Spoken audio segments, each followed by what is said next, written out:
how the sail Steer the drive, boat? Yeah. captain the boat. Yeah, there it is. I'm not a boat guy. And so yeah, it doesn't make him. It's their bonding moment. It's one of the very few character moments in this entire film. Did you notice that whenever John Voight was on screen, it was mostly a one shot? It was just him in the frame. It was a single shot of Voight. So I think he may have gone a bit method, and so his clothes and his hair probably didn't smell all that nice. Yeah. So the other actors probably didn't want to be around him. Also, there's just, if he's method in that character, no thank you. I'm good. I don't want to be around that character. Yeah, there's no over-the-shoulder shots with him involved. It's just him on screen by himself saying things. I like that. Are there many shots with him and the rest of the cast at all? I mean, there's a couple wide shots, but when you look at him staring at J-Lo or saying lines like, they don't, it's just him. It's just single shots of him with no one else in the camera. So part of me wonders if he just showed up in the beginning of the day and shot his scenes and left. Or could it be an Eric Stoltz Back to the Future kind of thing where they recast him like halfway through the film and they just reshot all of his bits and no one else's? Wait, John Voight? It was originally Michael J. Fox. Well, wait, Michael J. Fox was John Voight? Yeah, he was originally Paul Theron. He had a very different take on it. Wow. That's unneeded. Could you imagine that? Michael J. Fox is a Paraguayan snake hunter. As a Paraguayan snake hunter, former priest. Oh, that's who gets eaten by a snake and then winks at J-Lo at the end. Yeah, it would make the scene where J-Lo tries to seduce him a lot more palatable. Did he fail out of the priesthood? He said he wasn't a failed priest. I think he just found his calling elsewhere. I think he was a successful priest, but maybe they weren't too appreciative of his methods. Yeah. Of like spearfishing. Yeah, when he should have been doing a sermon or something. Yeah, he was not. He did his own. He was a rogue priest. And there's the eulogy that he gives to Gary, which is the most half-assed eulogy I've ever seen, just kind of tossing some leaves in the water and heading away, and that's it. Well, it's Gary. So, yeah, maybe he's just not good at it. I think no one really cared about Gary. No one cared about Gary. He would have done a nicer thing for, Danny, Ice Cube's character. Yeah. But Mateo's his friend, and he gets nothing. Yeah. So. Like, everyone's like, he could be lost. I'm like, how is Mateo lost? Of all the people on this boat, he's one of the two who would not be lost. He knows the river. When John Voight shows up, was Mateo surprised? It was the plan. It was the plan all along. Had to have been. Otherwise, he'd have said something. Yeah. Yeah. What's going on with Mateo? He's dead now, Mark. They don't treat him very well. Well, he's from second one. He's an antagonistic character in that he's kind of leching over J-Lo. Oh yeah, you're right. Just I like. It's like, all right, calm down. Who hired him? The production manager, I guess. Stoltz. Yeah, maybe Stoltz. I'm not entirely sure. Like Stoltz is kind of funding the whole thing. He's after this tribe. Why is it even being? I'm not quite sure why he wants it to be filmed. Because it seemed like he just wanted to like go there and like I don't know. It's a bit. You just summed it up then. So he hired J-Lo. Just, hey, come down here, direct this, bring a camera guy, I'll hire Gary Sound, whatever. But he just wanted to reconnect with her. Yeah. And then he wanted to get some footage of him seen with the tribe. He didn't really care about a documentary, right? Okay, yeah. But then why would he hire Jonathan Hyde? Maybe Gary's not even an actual sound guy. I don't think he was. That's why he's not using the clapper thing. Yeah. He just has like, they have this boom. Here you go, here's a boom. It's not plugged in. Don't worry about it. Just pretend. And that's why they're going out to get some wild sound, but they're not. They're just going out to have sex in the forest, the jungle. In the middle of the Amazon with there's they don't show any gators or bull sharks. It's just anacondas. Well, there's is it a panther or puma or the big cat? Yeah, and there's a boar. But in the water, you don't want to get in that water. Well, they mentioned the kangaroo RQ, the catfish that goes up the urethra. That was a weird scene. If you mention that, you feel like it's going to come up. But they mention it, and then Ice Cube was like, no, thank you. I'm good. And then the next scene, he's in the water heading to Danny Trejo's boat. Yeah. Did he do nothing? They forgot about that. It just has to get cut out of your urethra. Yeah, that's... Ugh. No. I don't know. You raised some interesting points. Thank you. And I'm thinking about that bridge again. Why they blow it up? Oh, they wanted to get through that way, and it was more of a wall than a bridge. Yeah, because it was designed to keep them out. And Gary got the dynamite all wet before he lit it. He just dumped it. Well, I love when they have when like John Voight has a bag of dynamite. As you do. When he opens the bag, Gary's like, "Is that real dynamite?" It's like, "What's that?" No. It's a big bag of fake dynamite. Got Acme written on the side. Also, there's a scene where Gary's doing sound, and he's holding the boom in the worst imaginable way possible. He's not a real sound guy. He's just a stooge that Stoltz found to try and distract the other woman on the ship so that he and Jennifer Lopez can get together. Wow, this is an expensive thing for him. And I guess he succeeded in the end. Do you think he Kaiser Sose'd all of this? He swallowed the poison wasp himself. It could have been. It could have. What do you think? I like to think he tried the Kaiser Sose the whole thing, but he didn't count on John Voight doing his own Kaiser Sose and trying to kill Stoltz. Yeah. Or trying to get Stoltz out of the picture. Yeah, that's it. Okay, Stoltz's plan was to get with J-Lo. John Voight was on board with the plan until he saw J-Lo, and he's like, it's been a long time since I was with a woman. Oh, yeah. And he didn't want to take Stoltz out of the picture. I do like the double bluff. I apologize to any Paraguayans. I do love the double bluff. Yeah, no, that was great. You did better than John Voight did. I do like, though, when he's like, hole in one asshole. Asshole in one. Yeah. Oh, asshole in one. And that was a good double bluff that J-Lo pulled off. So because Voight didn't expect the British guy to be on it. Yeah. They just thought it'd be her and Ice Cube. I like that Voight's like, I'm just going to get some smooching even though I know this is a trap. He just pulls her in for a second kiss. Oh, that's I felt terrible for J-Lo. And then he pulls her in, and then Do you reckon that was scripted? The second kiss? No, he was getting what he could. Yeah. And I like that. I do like that Hyde came in, and I like the mark that got left on Voight's head was of the putter or whatever he used, the iron. Yeah. That was good effects. Yeah, and it was a callback. This is why he bought the golf clubs, to protect J-Lo, just in case. Oh, so he's the bodyguard. Yeah, he's the bodyguard. That's interesting. He's the muscle. Jonathan Hyde is the hired muscle on a boat that has Ice Cube. Jonathan Hyde is the hired muscle. Now, when they went to catch the snake with the monk, their plan was to have it swallow the monkey and then shine lights on it with one person? Yeah, well, they had like four. They shone like 4 lights on it. Again, no one is filming this. Nope. No one is filming it. No. The whole point is they film it.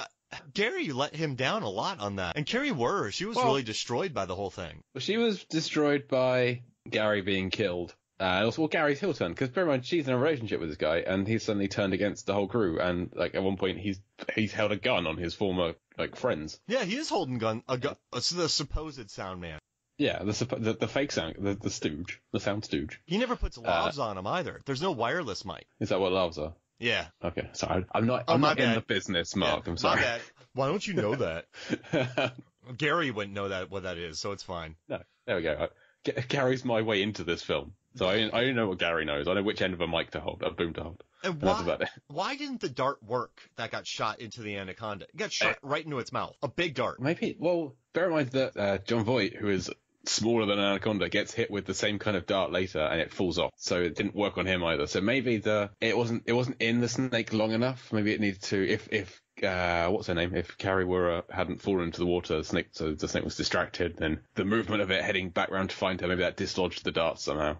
So it wasn't in long enough. It bought a faulty dart? He bought faulty darts? The darts might be fine. They just weren't in there for long enough for it to activate. Bear in mind, this is a 40-foot snake. Yeah, you're right. And the snake spit the thing at J-Lo. Yes. How funny would that be if the snake spit it and then it hit someone with the dart? That would be very funny. I can see it hitting like Jonathan Hyde and him just being knocked out for the rest of the scene. Wouldn't that be amazing? Oh yeah, you're right, because later on they shoot Voight and then Ice Cube or Danny goes, "Oh, the dart fell out of him." Yeah, in the ADR line to explain what happened, because someone watched it, were like, "What happened to the dart? Didn't he get hit with the dart?" So Ice Cube come back and said, "The dart fell out of his back." I can guarantee that Gary did not record that ADR line. No, because he was dead. So I know you want this Anaconda alive, but even if you do kill it and take a picture, you're going to become famous. Well, there's already a picture of him with Mateo and Trejo holding a big snake, not as big as the Anaconda, but yeah, that was probably a pre-internet age. I mean, imagine bringing that snake back and taking pictures with it with people. That's National Geographic. Yeah, I mean, I think that Voight should have compromised with bring back a dead snake. Like, yeah, you probably you'll get more for a live snake. You can sell it to the circus or something, I don't know, or a zoo. Because people go to the zoo to see a 40-foot snake. Yeah, but eating sound guys. Yeah, or fake sound guys. Watch it eat this fake sound guy, then spit him up and eat him again. Gary. Oh, man.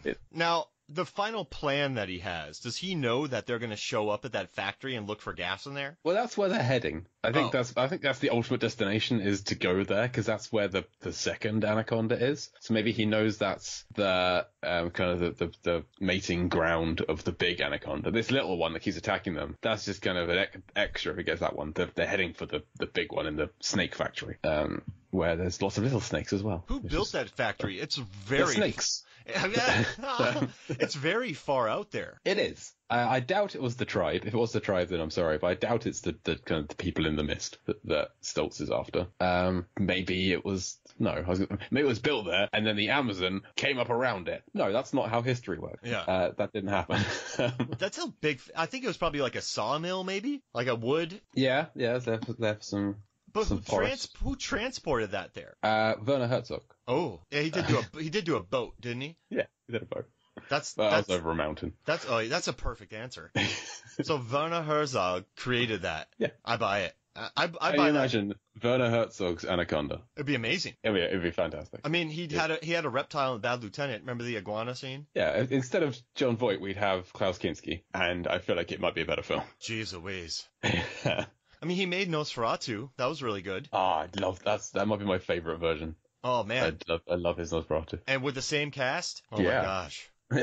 How fast is this Anaconda? Well, the CGI scene where it gets Mateo, I think it's that scene where the snake just kind of, it shoots off into the distance, but it's like a static image of the snake moving backward. Pretty quick. Snakes are fast. Yeah, this is why people don't like snakes. Snakes are pretty quick. Now, at the end, how tall is the Anaconda? Because Ice Cube stabs it in the back with... Yep. Nails it with a cross. Nails it with the cross, and then it goes all the way up the smokestack. So... with its tail nailed down, I don't know if snakes' muscles work like that. I'd love it if they do, but I don't think they do. So is that a 100-foot snake at the end? I mean, maybe it can stretch. Maybe it's like Mr. Fantastic. Oh. I also love how it's very good with its tails taking out people's legs. Yeah. Well, taking out it knocks lots of stuff over. Yeah. They both. Yeah. And then it turns into the Human Torch when it's like on fire at the end. Oh, I love it. And it jumps out at the end when you think it's dead. Well, you think blowing up a smokestack in which the snake is stretched out and exploding the whole thing would probably kill the snake, but evidently not. I was kind of hoping that it didn't re-eat John Voight, did it? It had left him out, so he's gone. But had it eaten him, had Voight been inside the snake at that point, would he have survived? Like, been protected by this explosion-proof snake? I'd like to think that Voight is still alive out there. Cerrone is still alive. Winking. Yep. That was gross. He melted quick. Yeah, he was partially digested. But in like 2 minutes. Yeah. Unless it was juices. Maybe it was just covered in like stomach juices. He got eaten in like 10 seconds. Yeah, which you think, like, if a camera can survive in there long enough to not disintegrate whilst filming, it would take a little while longer for a human to be eaten. But I love this movie. Now, where does this rank? All right, so Deep Blue Sea is obviously below Deep Blue Sea. All right, and it's below Deep Blue Sea. It's below Tremors of 1990s. What yes. Is it better than like a Congo? It's better than Deep Rising. Oh, I love Congo. Okay, so it's not better than Congo. Congo is a guilty pleasure. Deep Rising, it's better than. I haven't seen Deep Rising. Oh, it's bad. Jet skis. Then I will assume it's better than Deep Rising. Yeah, so it's someone said it's like on par with Tremors and Deep Blue Sea. And I'm like, you're smoking. Yeah, that person's high. Now, hey, on Movies, Films, and Flicks, I asked people who their favorite 1990s villains were because I think that, obviously, Paul Cerrone is number one of the entire decade. I'm gonna disagree with you, but fine. Now, for me, it's all about Caledon Hockley from Titanic. Oh, dude, Billy Zane? I love Billy Zane in Titanic. So good. He's amazing. So on Movies, Films, and Flicks, someone wrote Billy Zane in Demon Knight, which I think he's a very good villain. And then someone asked us a question. They said, is Gary Oldman a better villain in The Professional or The Fifth Element? Better villain. I think he's a better villain in The Professional or Leon, as it's called here. I certainly quote him more from that film. Everyone! Yep. It's great. I think that one he's more of a hissable villain. In The Fifth Element, there's so much else going on. There's so many colourful characters in that film that he kind of gets a little bit lost. He never gets completely lost. Gary Oldman in villain mode never gets completely lost. But Leon is a much more pared down film, so he gets more of a chance to be a villain. Just the scene where he's biting into the pills. Yeah. And just his frustration. And, you know, on set, when they're like, hey, can you bring the extras? And you're like, yeah, how many do you need? Then someone would every time play the clip. Everyone!